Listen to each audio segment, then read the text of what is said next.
हठ पूर्वक निकल जाओ इस माया के बंधन से। हठ करना पड़ेगा, मुझे अधर्म पूर्वक विषय अब नहीं भोगना।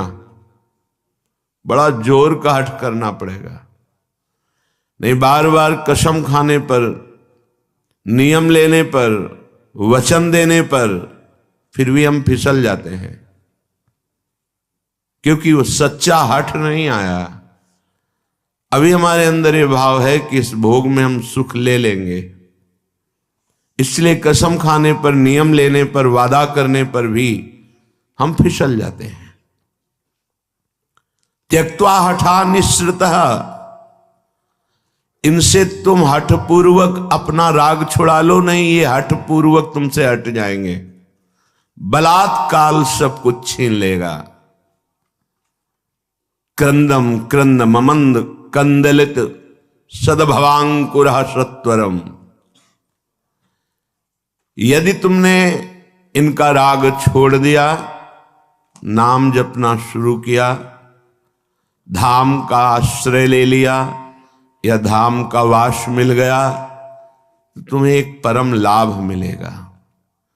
क्रंदम क्रंदम, बार बार रोने की इच्छा होगी। क्यों रो रहे हैं? कोई कारण नहीं है, कोई दुख या कोई कामना या कोई पीड़ा नहीं, एक ऐसी आनंद की उमगन है कि रोने का मन हो रहा है, बार बार रो। और जिसको ये मिल गया तो प्रीतम मिलने में देरी नहीं। बिन रोए किन पाइया प्रेम प्यारा मीत। ये जो हमारे अंदर बैठा है, हम प्रचार प्रसार करेंगे, हमें लगता है पहले ये बात समझ लेनी चाहिए कि प्रचार कैसे होता है। पहले मम भक्ति युक्तो तो भुवनम पुनातो, लोक के लोक पावन हो जाएंगे। मैं अपने हृदय का परिवर्तन करूंगा गुरु के कृपा बल से।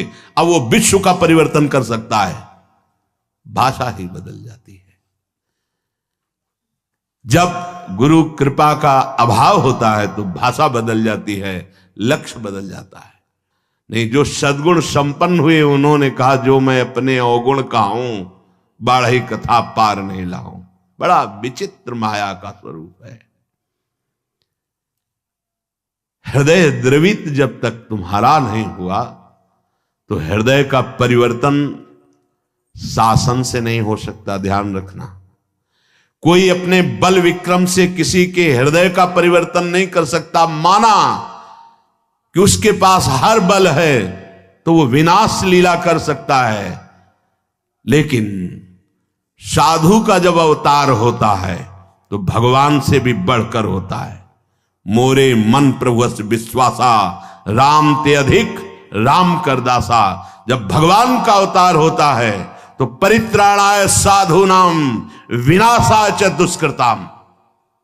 लेकिन जब भगवान के भक्त का अवतार होता है तो दुष्टों का विनाश नहीं होता, दुष्टों की दुष्टता का विनाश करके उसमें साधुता, उसको ब्रह्म ऋषि बना दिया, उसको महात्मा बना दिया। आप सरिस चाहे सबकी ना। तभी भगवान कहते सातो सम मोहिमय जग देखा, मोते अधिक संत कर लेखा। यह संत के मुख से शोभा नहीं देता। विनाश, विनाश दुष्टता का करता है साधु, दुष्टों का नहीं। दुष्टों को गले लगाकर उनकी दुष्टता का नाश करके उनको साधु बनाता है। ये भगवान से जुड़े हुए चित्त वाले महाभागवतों के द्वारा जो जगत का मंगल होता है वो बाहरी बातों से नहीं होता है, वो पार्टी बंदी से नहीं होता है। एक अकेला संपूर्ण लोक का पावन करने की सामर्थ्य रखता है। कौन?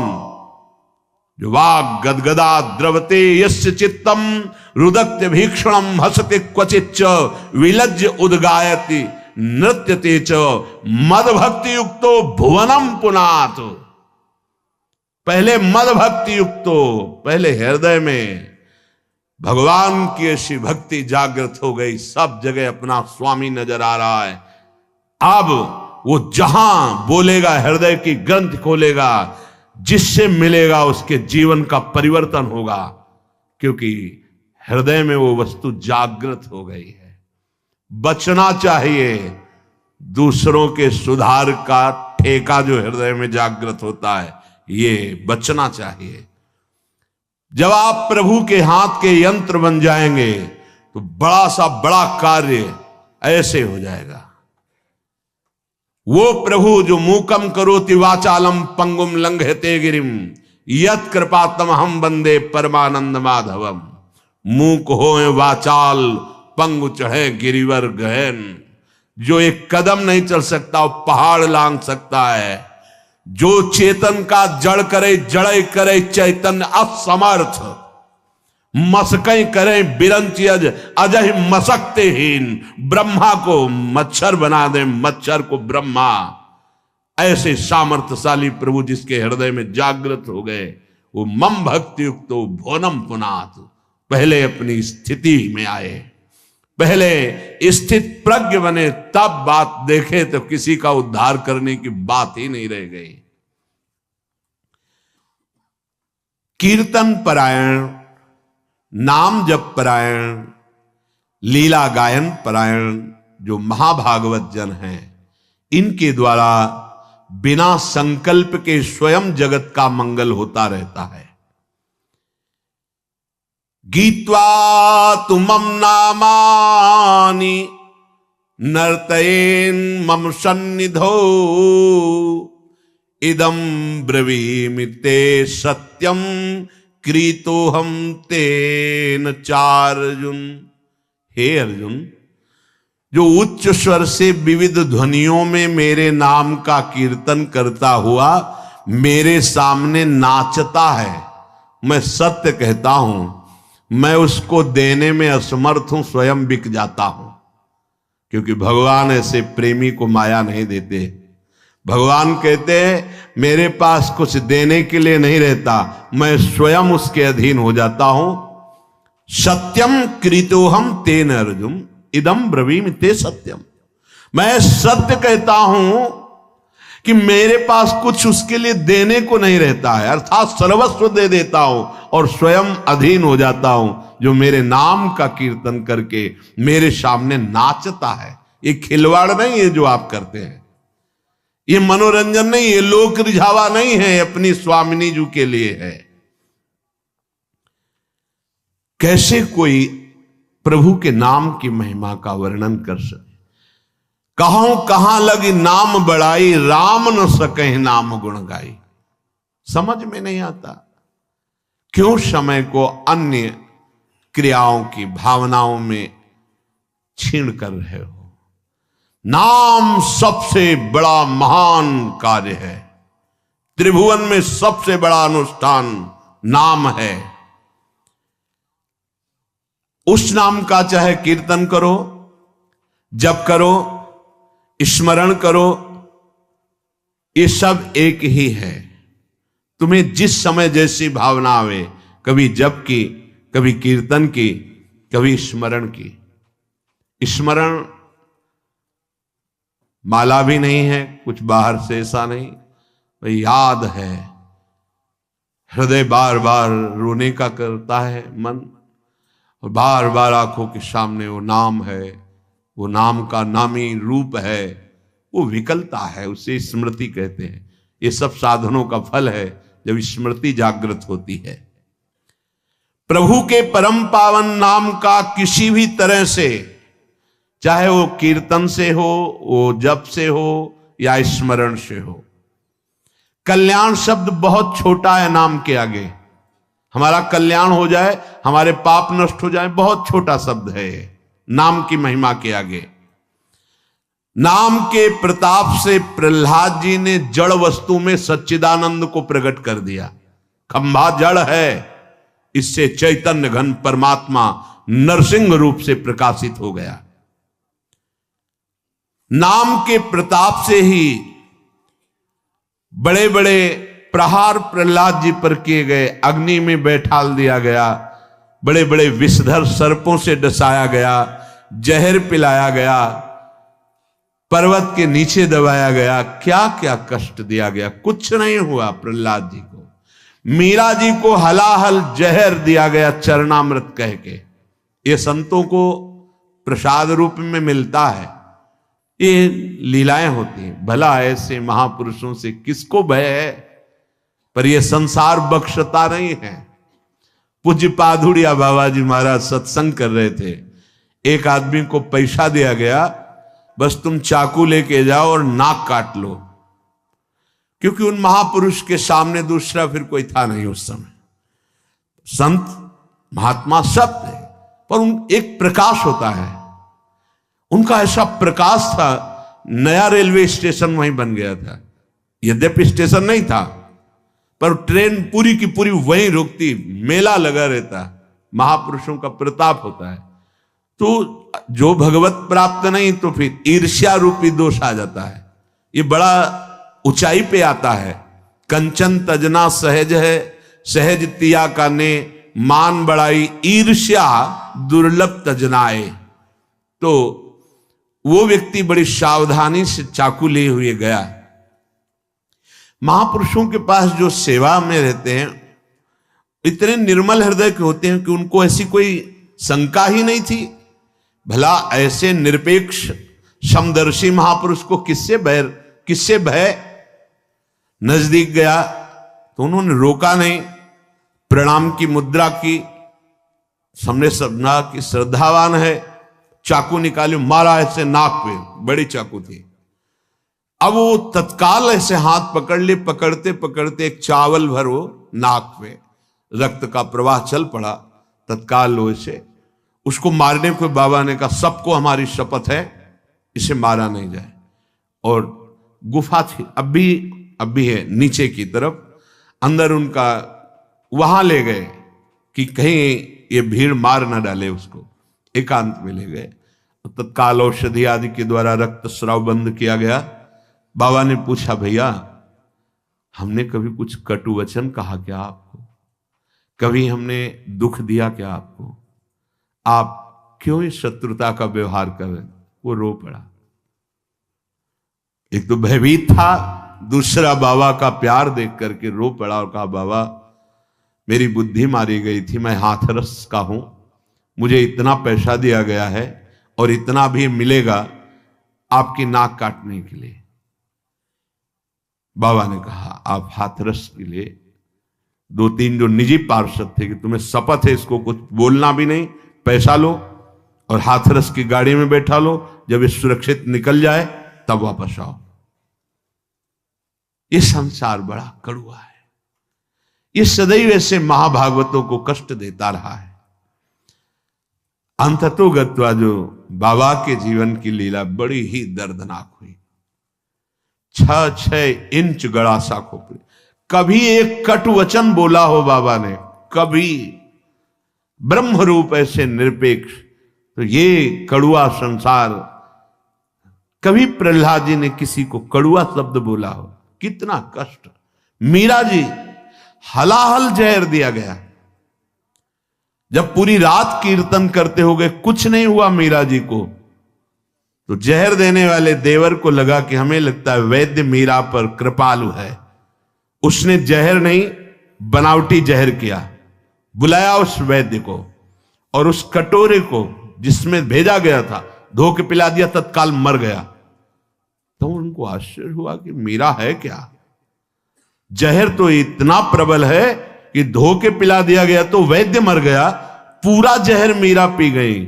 लेकिन गिरधर का प्रताप चरणामृत स्वरूप और बलवर्धन हुआ, रात भर गिरधर के पदों का गायन करके नाचती रही। नाम का प्रताप भगवान देवर्षि नारद बना दिया दासी पुत्र को, नाम का प्रताप ही जगत पूज्य सबको बना देता है। नाम का प्रताप ब्रह्मा जी ने समस्त सृष्टि को रचा है, नाम का प्रताप कुछ भी कर सकता है। हनुमान जी महाराज जय श्री राम बोलकर 400 योजन का समुद्र लांग गए। आप विचार करो, नाम में कितनी सामर्थ। नाम के प्रताप से समुद्र मंथन में निकला हुआ हलाहल विष भगवान शंकर यहीं रोक लिए, पूरा विश्व भस्म हो जाता उस जहर से। भगवान शिव पी गए, यहां रोक दिया। नाम पड़ गया नीलकंठ। नाम के प्रताप से रामानुजाचार्य, वल्लभाचार्य, माधवाचार्य, निम्बारकाचार्य, महाप्रभु चैतन्य देव और भी आचार्य महान भागवत जितने भी हुए हैं, सब ने नाम के प्रताप से करोड़ों असंख्य जीवों को परम पद प्रदान किया। आचार्य क्या प्रदान करते हैं? नाम। नाम की महिमा भगवान शेष जी अपने 2000 जिह्वा से, भगवान शिव जी, गणेश जी, शारदा जी, किसी की सामर्थ्य नहीं कि वर्णन कर सके पूर्ण रूप से। बस इसका सुख वही जानता है जिसने एक बार स्वाद चख लिया। जिसने स्वाद चख लिया, सारे पाप ताप मिट गए, वो स्वयं मुक्त हो गया और दूसरों को मुक्त करने की सामर्थ्य प्राप्त कर लिया। इसी के बल से बहुत से संत मुक्त हो गए, मुक्त हो रहे हैं और आगे मुक्त होते रहेंगे। नाम जीवन है, नाम परम धन है, नाम परम मित्र है, नाम हमारी इज्जत है, नाम हमारी कीर्ति है, नाम परम पद है, नाम अमृत है। बहुत ध्यान से सुनिए। न नाम सदृशम ज्ञानम, न नाम सदृशम वृतम, न नाम सदृशम ध्यानम, न नाम सदृशम फलम, न नाम सदृश त्यागो, न नाम सदृश समा, न नाम सदृशम पुण्यम, न नाम सदृशी गति। नामैव परमा मुक्तिर्, नामैव परमा गति, नामैव परमा शांतिर्, नामैव परमा स्थितिः, नामैव परमा भक्तिर्, नामैव परमा मतिः, नामैव परमा प्रीतिर्, नामैव परमा स्मृतिः, नामैव कारणं जन्तुर्, नामैव प्रभुरेव च, नामैव परमाराध्यो, नामैव परमो गुरुः। न नाम सदृशम ज्ञानम। यदि आपके हृदय में बात बैठ गई कि अब तो बस राधा राधा राधा, इससे बड़ा कोई आपको अब ज्ञान प्राप्त करना नहीं है, सब ज्ञान प्राप्त हो जाएगा। मान लीजिए, जैसे आप जानते हैं कि ये पाप कर्म है, नहीं करना चाहिए, पर आप नहीं जाने, वो आपसे होगा क्योंकि आपके अंदर नाम नहीं है। आज तक जितने सिद्ध महापुरुष संत हुए, सबके जीवन में नाम पाया गया है। 5 वर्ष के प्रहलाद जी की जैसी सिद्धि वैसा बड़ा दुर्लभ पाया जाता है। 5 वर्ष का बालक ऐसा महान सिद्ध है कि त्रिभुवनपति हिरण्यकश्यप विरोध करके हार गया, डर गया, मर गया, कुछ नहीं, एक बाल बांका नहीं कर पाया। वो महापुरुष निरंतर भगवान के नाम में स्थित है। आज तक कोई ऐसी परम अटल पदवी नहीं प्राप्त की जो ध्रुव जी को मिली। 5 वर्ष का बालक गुरुदेव नारद जी की कृपा से द्वादशाक्षर मंत्र में परम स्थिति की अटल पदवी प्राप्त कर ली। नाम से बढ़कर कोई ज्ञान नहीं है। जिनको सीधे राम बोलना नहीं आता था वो ब्रह्म ऋषि हो गए, भगवान के अवतार के पहले भगवान की लीला रच दी। ब्रह्मा जी के समान ज्ञानी हो गए। किससे? नाम से। न नाम सदृशम ज्ञानम। यदि आप नाम जब प्रारंभ कर दिए तो आप जैसा कोई ज्ञानी नहीं, क्योंकि आपने सार बात पकड़ ली। न नाम सदृशम व्रतम। आप कोई भी व्रत रह रहे हैं और नाम जप नहीं चल रहा, वो खास बात नहीं है, खास बात नहीं है। आपने एक व्रत ले लिया है कि कैसी भी परिस्थिति हो हम नाम नहीं भूलेंगे, नाम चला, इससे बड़ा कोई व्रत नहीं। न नाम सदृशम व्रतम। नाम के सदृश कोई व्रत नहीं। जो नाम जापक हो महान व्रतधारी है। न नाम सदृशम ध्यानम। यदि आपके ध्यान में हर समय नाम रहता है, राधा, इससे बड़ा कोई ध्यान नहीं। क्यों? क्योंकि आपके हृदय को पावन करके नामी को वहां विराजमान कर देगा। जहां तुम अक्षर देख रहे हो वहीं अक्षर अविनाशी रूप प्रकाशित हो जाएगा, पक्का। न नाम सदृशम फलम। यदि तुम्हारी जिह्वा में नाम आ गया, अब इससे बड़ा कोई फल नहीं है, अब सब प्राप्त हो जाएगा, देख लेना, बस नाम। न नाम सदृशस त्यागो। जिसने नाम को पकड़ लिया और सब छोड़ दिया, उससे बड़ा कोई त्यागी नहीं। यही बार बार बात कह रहे हैं। आप ज्यादा विस्तार बुद्धि करोगे तो नाम से मन छूट जाएगा और मन संतोष करने लगे, ये भी तो धर्म है, ये भी तो कार्य है।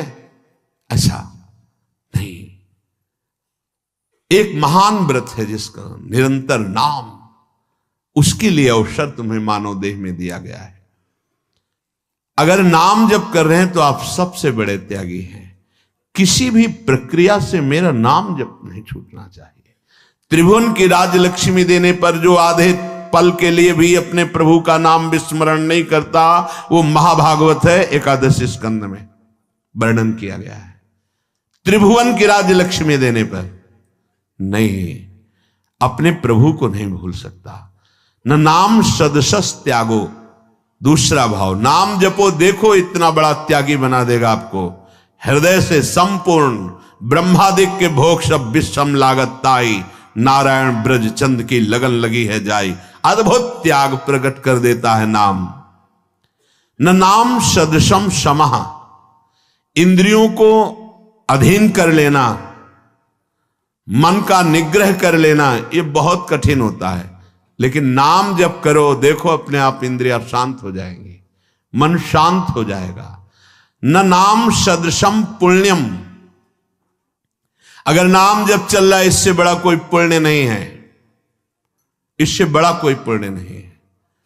आप जिसको देख लोगे, जिससे संभाषण कर लोगे, जिसके हाथ का पानी पी लोगे, जो तुम्हें प्रणाम कर लेगा, वो उसको वस्तु प्राप्त हो जाएगी जो कहीं और नहीं प्राप्त होती।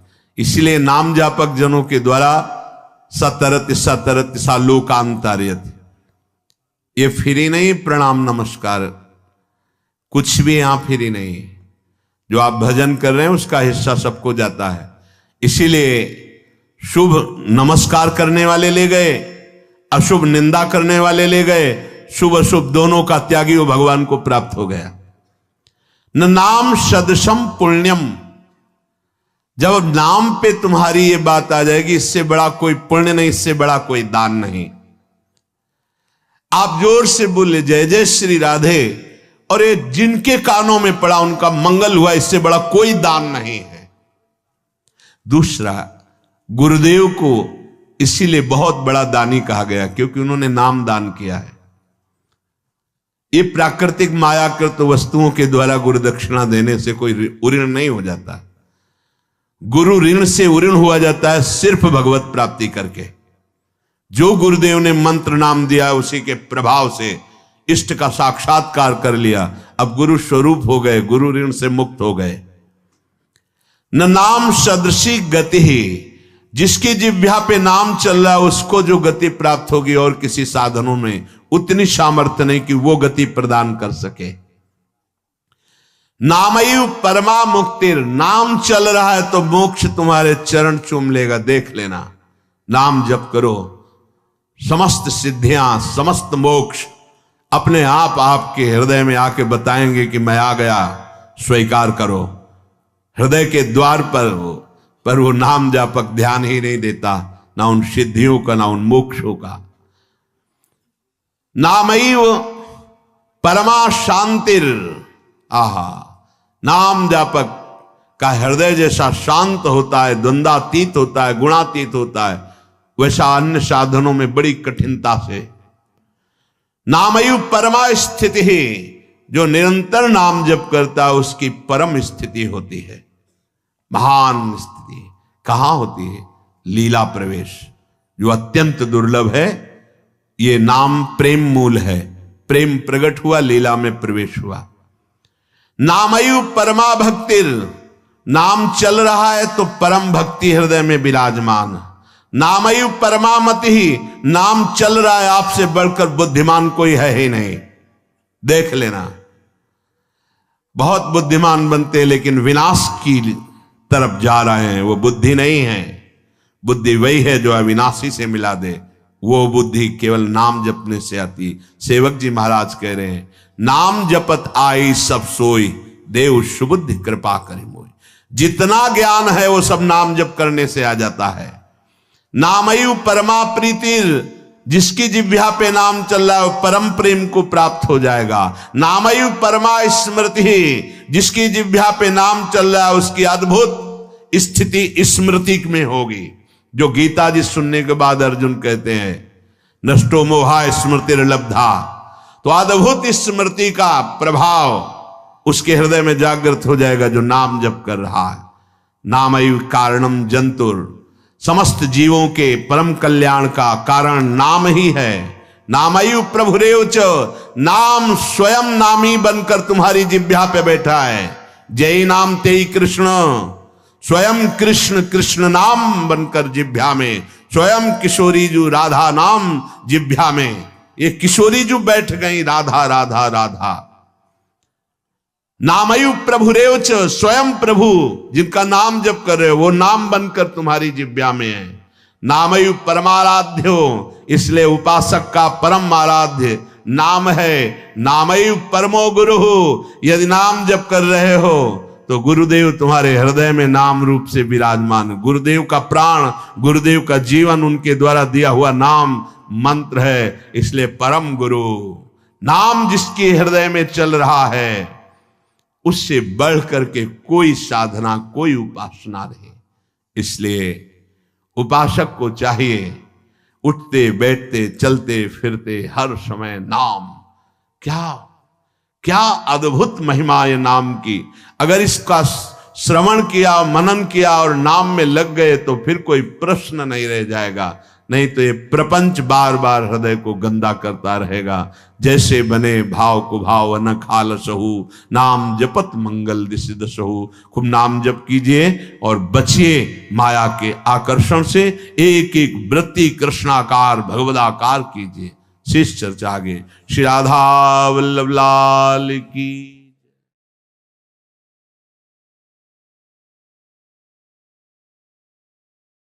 मूर्ख अपने शरीर को, स्त्री पुत्र गृह पशु धन बंधु बांधवों को इतना प्यार कर लेता है कि उसे लगता है कि बस ये सब हमारे समीप रहे, इससे बड़ा भाग्य मेरा और कोई नहीं हो सकता।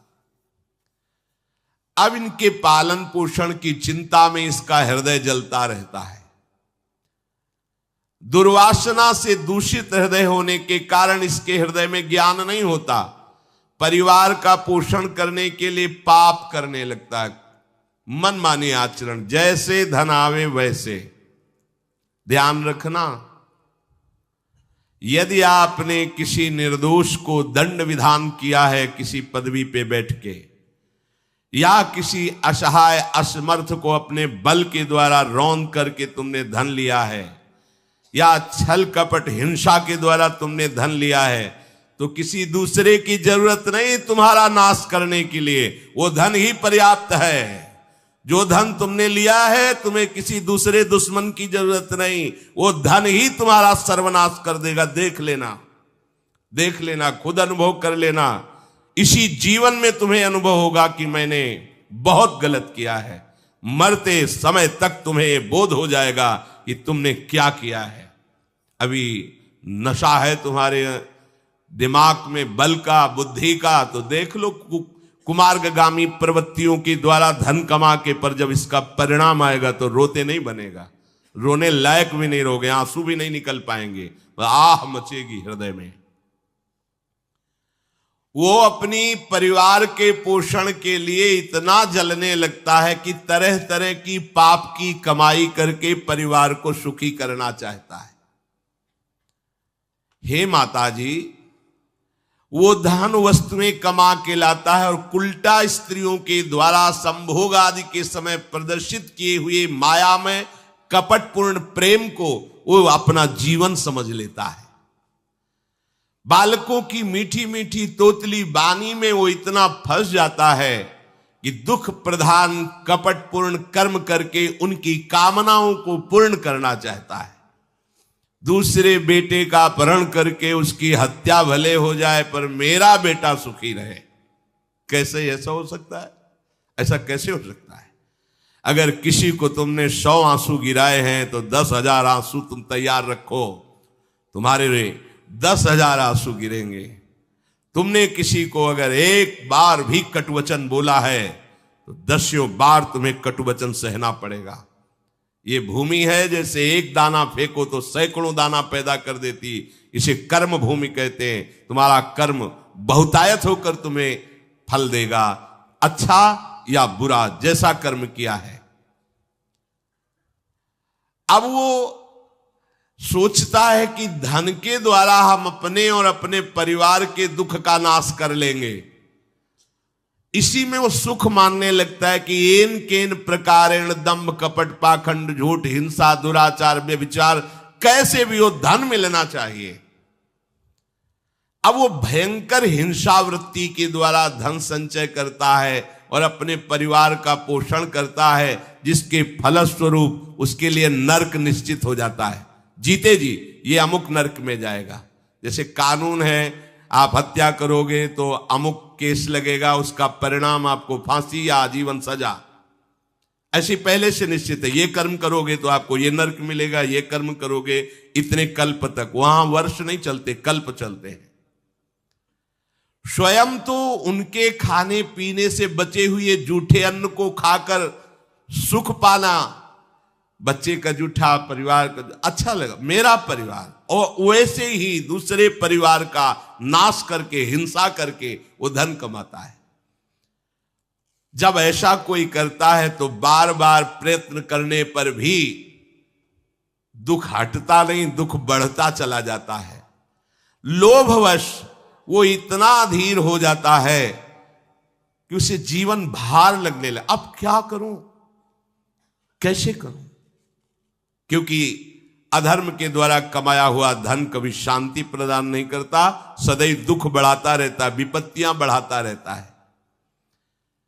मंद भाग्य, मंद बुद्धि वाला पूरा जीवन व्यतीत हो गया अधर्म करते हुए, अब आया बुढ़ापा, चिंता छा रही है, लंबी लंबी सांसें ले रहा है, कोई उससे बात नहीं कर रहा है। जिनका पालन पोषण किया है वही पुत्र परिवार उसको देखना भी पसंद नहीं करते। खूब खूब खास के थूकता है बुढ़ा, घर के बाहर सब गंदगी फैलाए हैं।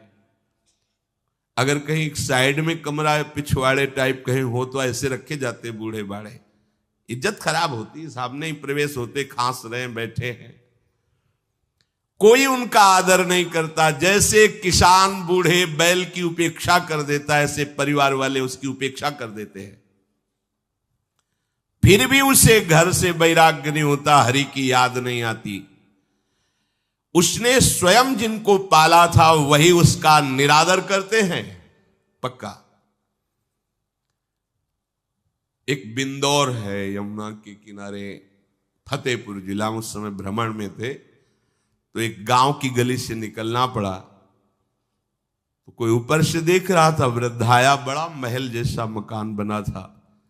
स्वामी जी रुकिए रुकिए रुकिए, बोलिए क्या बात? मैं बहुत दुखी हूं, ये सब मैंने कमा के मकान बनाया है, मेरे बच्चे मुझे रोज गाली देते हैं, मारते हैं, अच्छे अच्छे पदार्थ बना के पाते हैं मेरे लिए, ऐसे ही क्या करूं? बाबा जी बन जाओ। बाबा जी से पूछोगे तो क्या बोल? एकमात्र उपाय भगवान की शरण में हो, अब भजन करो, चौथी अवस्था है। बोले वो तुमसे बात नहीं बनेगी, चल दिया। क्योंकि लोगों की धारणा होती कोई जंतुर दे देंगे, कोई छूछा कर देंगे, काम बन जाएगा। बहुत गिरी हुई स्थिति लोगों की होती है। वो ये नहीं समझते कि राधा राधा कृष्ण कृष्ण कहने से सब दुख दोष नष्ट हो जाएंगे। तुम्हारा परिवार क्या तुम्हें विश्व प्यार करने लगेगा। जा पर कृपा राम की हुई, ता पर कृपा करे सब कोई। विश्व तुम्हें प्यार देगा, विश्व तुम्हें सम्मान देगा, यदि तुम विश्वेश्वर भगवान श्री हरि का नाम जप करोगे, उनका आश्रय। पर ये मार्ग किसी को नहीं समझ में आता। वृद्धावस्था के कारण उसका रूप बिगड़ गया, बुद्धि कमजोर हो गई, शरीर रोगी हो गया, अग्नि मंद पड़ गई, पुरुषार्थ और भोजन दोनों कम हो गए, बस घोर चिंता। अब पता ही नहीं चल रहा, सोच निकल गई, पड़ा है उसी गंदगी में। जब वो रो रो के कहता है ऐसा, तो पीटते हैं घर वाले, हमने देखा भी, पीटते हैं, पड़े पड़े हकता है, भरपूर भोजन नहीं देते, हगेगा कौन, फेंकेगा इसका। कैसी दुर्गति होती है। इसमें जो शब्द लिखा है, आस्तेव मत्योपन्यस्तम गृहपाल इवाहरन, गृहपाल कहते कुत्ते को, कुत्ते की भांति वो सबके अपमान सहता रहता है और रूखे सूखे टुकड़े खाकर जीवन निर्वाह करता है, फिर भी उसे भगवान की याद नहीं आती। मृत्यु का समय जब निकट आता है तो वायु उत्क्रमण से इसकी पुतलियां चढ़ जाती हैं, श्वास प्रश्वास की नलिकाओं में वायु आना जाना रुक जाता है, कफ भर जाता है।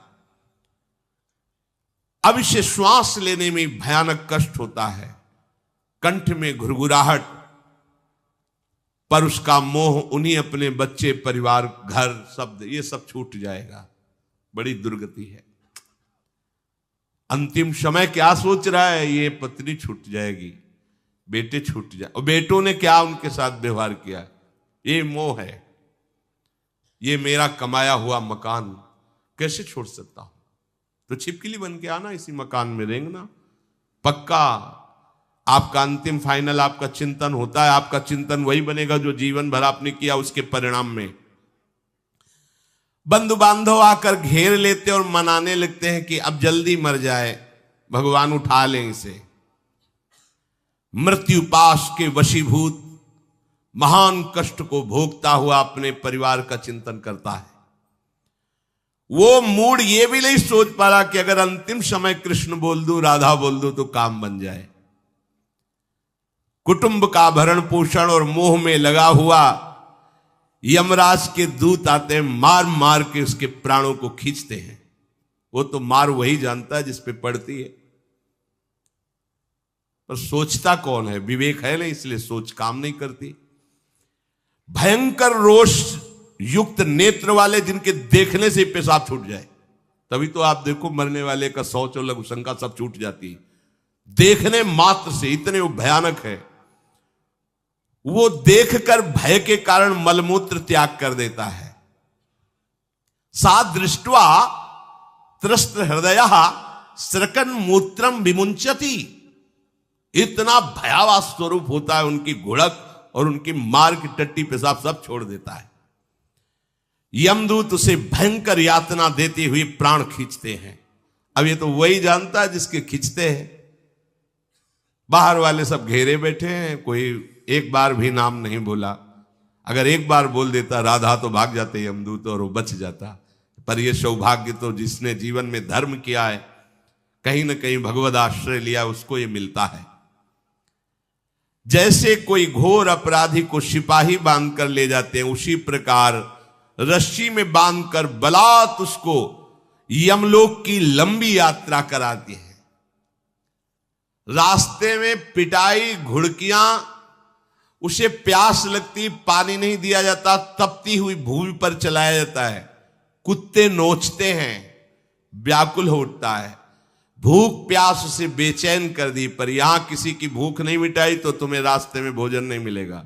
यहां कभी किसी को पानी नहीं पिलाया तो एक बूंद पानी नहीं मिलेगा तुम्हें। ये कर्म भूमि है। दावानल जैसी दहकती हुई भूमि पर उसे चलाया जाता है।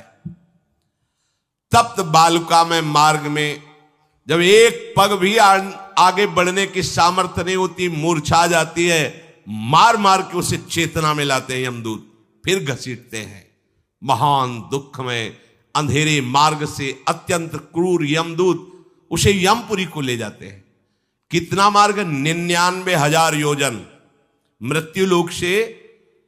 यह ऐसे नहीं कि कोई गप लिखी हुई है, नहीं नहीं। अब जैसे तिहाड़ जेल है, अब जानते ही नहीं तो क्या जानोगे? कहां तिहाड़ जेल? जाओ देखो जाके। आजीवन कारावास, कैसे बड़े कठोर कठोर, जैसा अपराधी वैसा दंड विधान। यहां थोड़ी दया है क्योंकि हृदय है, वहां हृदय नहीं है। वहां हृदयहीन शासक तुम्हारे पीछे लगाए जाएंगे। हृदय ही नहीं है, बस एक एक कर्म का हिसाब। जो हमने पढ़ा था पहली बार तो होश उड़ गए थे। जो यहां दूसरे का मांस खाते ना, कोलू में पेरे जाते। कोलू जैसे गन्ना नहीं पेरा जाता, लगा दिया कोलू में पेरे जा रहे। मरना है नहीं, सोचो कितना कष्ट। फिर इसके बाद समसी से मांस नोच कर उसे खवाया जाता। होश में हो जाओ। 99,000 योजन का मृत्यु लोक से यमलोक का मार्ग है, लिखा हो 99,000 योजनानाम सहस्राणी नवतिम नवचाध्वनः त्रिभिर मुहूर्तैर द्वाभ्याम वा नीतः प्राप्नोति यातनः। एक योजन का मतलब 4 कोश, 99,000 योजन। इतने लंबे मार्ग को 2 या 3 मुहूर्त में तय करना, दौड़ा के 2 या 3 मुहूर्त, बहुत कम समय। फिर वहां पहले से तय, इसको इस नरक में डालो, इसको इस नरक में। वहां इतना समय, थोड़ी भीड़ लगी है। जैसे अपने एक फोड़ा हुआ तो अपने इतने कष्ट समझते, अस्पताल जाओ देखो चीख लगी, किसी का पैर टूटा, किसी कुछ, ऐसे ही वहां सब हिसाब हो रहा है। उसको धधकती हुई लकड़ियों में जलाया जाता है, कहीं दूसरों के द्वारा काट काट कर उसको उसका ही मांस खिलाया जाता है। यमपुरी के कुत्तों के भयानक दांत होते हैं, जिंदा, अब मरना है नहीं। वहां भयानक गिद्धों के द्वारा आते खींची जाती है। यहां सांप बिच्छू डांस जिसको मारा है वहां भयंकर रूप रखकर उसका खून पीते हैं। हिसाब है बहुत होश में। यहां तुम किसी के शरीर को काट दो तो मर जाएगा, वहां ऐसा नहीं होता। वहां बार बार काटा जाएगा, मरोगे नहीं, पीड़ा वैसे ही होगी। बड़े भयानक कष्टों को भोगता है। तामिस्त अंध तामिस्त रौरव आदि नरकों को भोगता है। हे माता, भगवान कपिल देव जी कहते हैं, जो पुण्य आत्मा लोग होते हैं स्वर्ग आदि में जाकर पुण्य भोगते हैं, लेकिन दोनों को फिर गिरना होता है क्योंकि वो भगवान का भजन नहीं किए, इसलिए पुण्य भोग कर मृत्यु लोक आते हैं, वो पाप भोग कर नरक से मृत्यु लोक आते हैं। माता जब उनके भोग संपन्न होते हैं नरक आदि के, अब वो जन्म लेते हैं फिर यहां। ध्यान से सुनना, जब जीव को मनुष्य शरीर में जन्म लेना होता है तो प्रकृति में वर्षा के साथ आता है। प्रकृति में वर्षा के साथ आया और फसल में मूली गाजर गेहूं अन्न, इनमें वो जीव प्रवेश करता है और उसे माता पिता दोनों पाते हैं। तो सप्तम धातु वीर के रूप में परिणित होता है जीव। वो वीर कण के रूप में माता के उदर में जब प्रवेश करता है तो एक रात्रि में मां का और पिता का, दोनों का वो जो वीर मिलता है, उस रज और वीर के मिलने से एक कलल सा बनता है। 5 रात्रि व्यतीत होने के बाद एक बुदबुदा सा बनता है। 10 रात्रि व्यतीत होने के बाद एक बेर की सी आकृति होती है। फिर उसके बाद उसमें धीरे धीरे मांसपेशियां बढ़ने लगती हैं। 1 महीने में उसके सिर निकल आता है। 2 महीने में हाथ पांव अंगों का विभाग होता है। 3 महीने में नख रोम अस्थि चर्म स्त्री पुरुष के चिन्ह प्रकट हो जाते हैं। 4 महीने में मांसादि 7 धातुएं प्रकट हो जाती है। 5वें महीने में चेतना जागृत हो जाती है।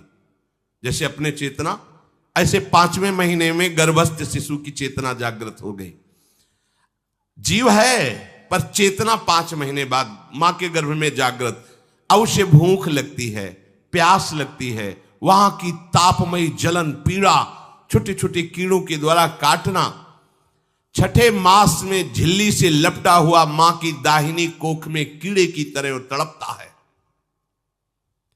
उस समय माता को कड़वे और खट्टे पानी की लालसा होती है, जिससे उसके अंगों में जाकर भयंकर जलन होती है। यह है भोग। वो कृमि कीड़े की तरह तड़पता है। मलमूत्र के गड्ढे में बीच में झिल्ली में बंधा हुआ वो जीवात्मा सुकुमार तो होता है, वहां के कीड़े उसे नोचते हैं छोटे छोटे, वो तड़पता है। माता प्रसन्न होती कि जब बच्चा हिलता है, बोले है उसकी दुर्गति हो रही, वहां भयंकर कष्ट पा रहा है। ऐसा क्लेश होता है कि क्षण क्षण में बेहोश होता रहता है। माता के खाए हुए कड़वे, तीखे, गरम, नमकीन, रूखे, खट्टे, यही पदार्थ पाने की इच्छा होती है माता, क्योंकि उसको भोग भोगना है। उसके कोमल शरीर में भयानक पीड़ा होती है जब माता ऐसे पदार्थ खाती है। गर्भाशय की झिल्ली में लिपटा हुआ, आंतों और मलमूत्र से घिरा हुआ सिर, पेट की और पीठ और गर्दन एक कुंडलाकार, ऐसे कंकण जैसा, ऐसी आकृति गर्भस्थ शिशु की होती है। पिंजड़े में बंद पक्षी के समान पराधीन, ना तो वो हिलडुल सकता है ना बोल सकता है, बड़ा असमर्थ दुख को भोग रहा है। चेतना पूरी है। इसी समय भगवान द्रवित होकर उसे ज्ञान देते हैं, गर्भस्थ शिशु को, सबको। जे उसे ज्ञान होता है तो सैकड़ों जन्म के कुकर्मों से याद आते हैं, सैकड़ों जन्म के। ओहो, ये मेरे कर्म का ही फल, मैंने ऐसे कर्म किए इसलिए दुख भोग रहा हूं। बेचैन हो जाता है, कैसे निपट पाऊंगा, सैकड़ों जन्म के कर्म जमा है। अब महान अशांति उसके हृदय में, उस शरीर में भयंकर पीड़ा। कुंडलाकार शरीर है, हिल भी नहीं सकता है, बस कीड़े काटते हैं, बड़ी तड़पन, बड़ी जलन, भूख प्यास की जलन। अब एक और भयानक जलन हुई, उसे स्मरण हो जाता है कई जन्मों के, सैकड़ों जन्मों के पाप कर्मों का। 7वां महीना आरंभ हुआ कि ज्ञान का उन्मेष हो गया।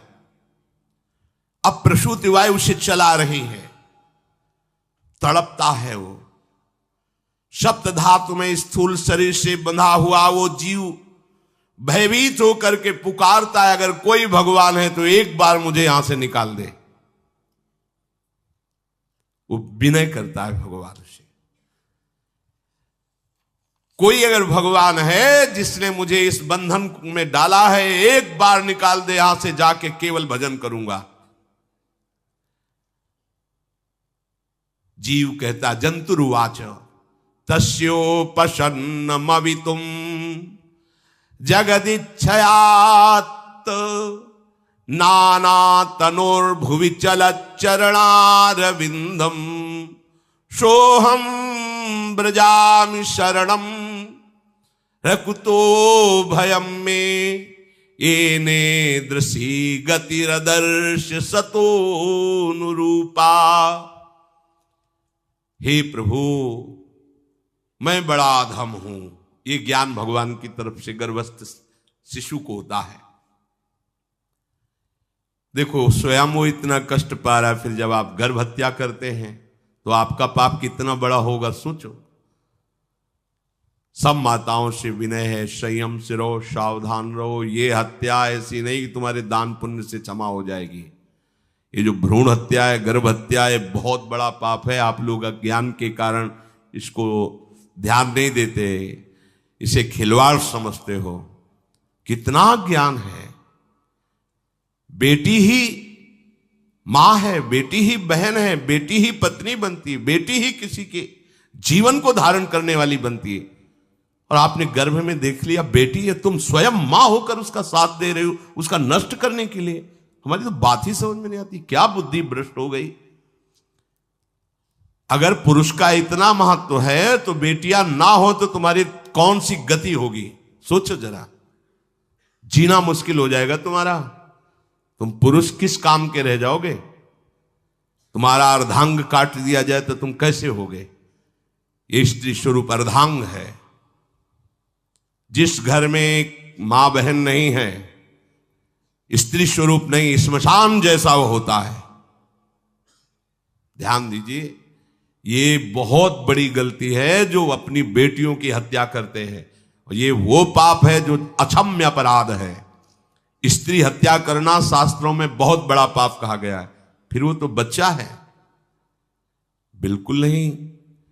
जिनसे हो गया है, श्रीमद् भागवत का सप्ताह मूल संस्कृत से सुनो और भगवान से प्रायश्चित प्रार्थना करो कि हे नाथ, भूल से गलती हो गई, दूसरा कोई उपाय नहीं। ध्यान से समझ लीजिए, तुम्हारे भ्रूण हत्या, गर्भ हत्या के पाप को नष्ट करने में एकमात्र श्रीमद् भागवत समर्थ है, दूसरा कोई नहीं।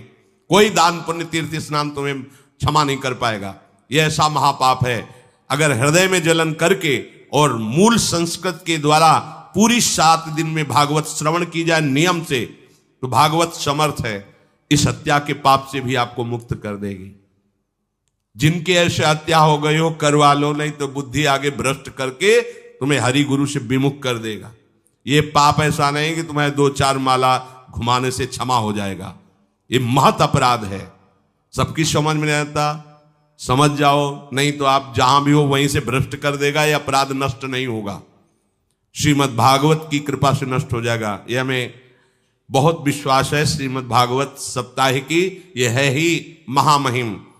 प्रेत योनि को प्राप्त धुंधकारी को सीधे भगवत पार्षद स्वरूप देकर परम पद में आरूढ़ कर दिया। केवल 7 दिन की मूल संस्कृत एक भी श्लोक नहीं छूटना चाहिए। अगर सप्ताहिकी का पारायण हो तो इस भ्रूण हत्या, गर्भ हत्या से भी निवृत्ति मिल जाए।